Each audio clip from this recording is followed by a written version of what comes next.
BJP চৰকাৰ আৰু বিটিআৰতো BJP যদি অহা চৰকাৰত শক্তিশালীভাৱে অংশীদাৰিত্ব পায় নিশ্চিতভাৱে বিটিআৰৰ বিকাশ পূৰ্বতকৈ অধিক দ্ৰুতগামী হ'ব।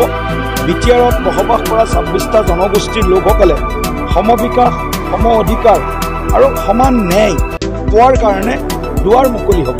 সেইকাৰণে বিটিআৰত এতিয়া আমি যদি সকলোতে চাওঁ একেবাৰে আপুনি শ্ৰীৰামপুৰৰ পৰা 5 নং চেৰভাঙালৈ যদি 40টা সমষ্টিত যদি চাবলৈ যায় এটা কথাই আমি দেখোঁ যে বিজেপিৰ প্ৰতি নৰেন্দ্ৰ মোদী ডাঙৰীয়াৰ প্ৰতি ডক্টৰ হিমন্ত বিশ্ব শৰ্মা ডাঙৰীয়াৰ প্ৰতি ৰাইজ আশ্বস্ত হৈছে আৰু ৰাইজে এই কথাটো বিশ্বাস কৰিছে যে বিজেপি থাকিলে আমাৰ শান্তিও থাকিব, বিজেপি থাকিলে আমাৰ বিকাশো দ্ৰুত উন্নয়ন হ'ব।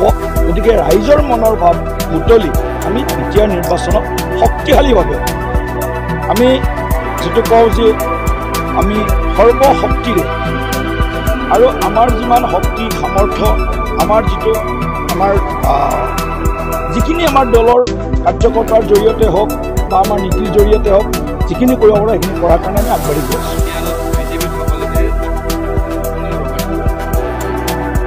নিশ্চিতভাৱে আমি এই কথাটো কৈছোঁ বিটিআৰত যি দলে বিটিআৰখনক অশান্তি অস্থিৰ পৰিৱেশলৈ লৈ গৈছিল।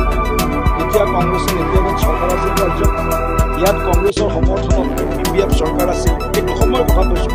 সেইটো সময়ত বিটিআৰৰ যিটো পৰিৱেশ সেইটো অত্যন্ত চিন্তনীয় আছিল, অত্যন্ত অশান্তি অস্থিৰ আছিল। সেইকাৰণে আমি কৈছোঁ যে বিটিআৰত বিজেপি শক্তিশালীভাৱে যদি ৰাইজৰ আশীৰ্বাদ পায় নিশ্চিতভাৱে এনেকুৱা শক্তিসমূহে বিটিআৰত ভৱিষ্যতৰ দিনত ভাৰতীয় জনতা পাৰ্টীক ইগনোৰ কৰিব নোৱাৰে, ভাৰতীয় জনতা পাৰ্টীক বাদ দিব নোৱাৰে। ভূমিৰ অধিকাৰ লৈ দেশত যিহেতু লেণ্ড ছাবজেক্টটো ষ্টেট ছাবজেক্ট আৰু 6 শিডিউল এৰিয়া লেণ্ড ছাবজেক্টটো 6 শিডিউল যি গভৰ্ণমেণ্ট এই গভৰ্ণমেণ্টক হস্তান্তৰ কৰা হৈছে। এতিয়া দুটা বিষয়, এটা হ'ল 6 শিডিউল এৰিয়াৰ লেণ্ডৰ তেওঁলোকৰ যিটো নীতি আৰু যিটো ট্ৰাইবেল বেল্ট এণ্ড ব্লকৰ যিটো নীতি ষ্টেট গভৰ্ণমেণ্টৰ বা চেণ্ট্ৰেল গভৰ্ণমেণ্টৰ। এতিয়া বিটিআৰত ট্ৰাইবেল বেল্ট এণ্ড ব্লকৰ নীতিৰ কথাও কয় আৰু এইফালে 6 শিডিউল এৰিয়াৰ যিটো লেণ্ড পলিচি সেইটো কথাও কয়। দুটাটো নহ'ব, এখন আইনৰ আওতাত আহিব লাগিব।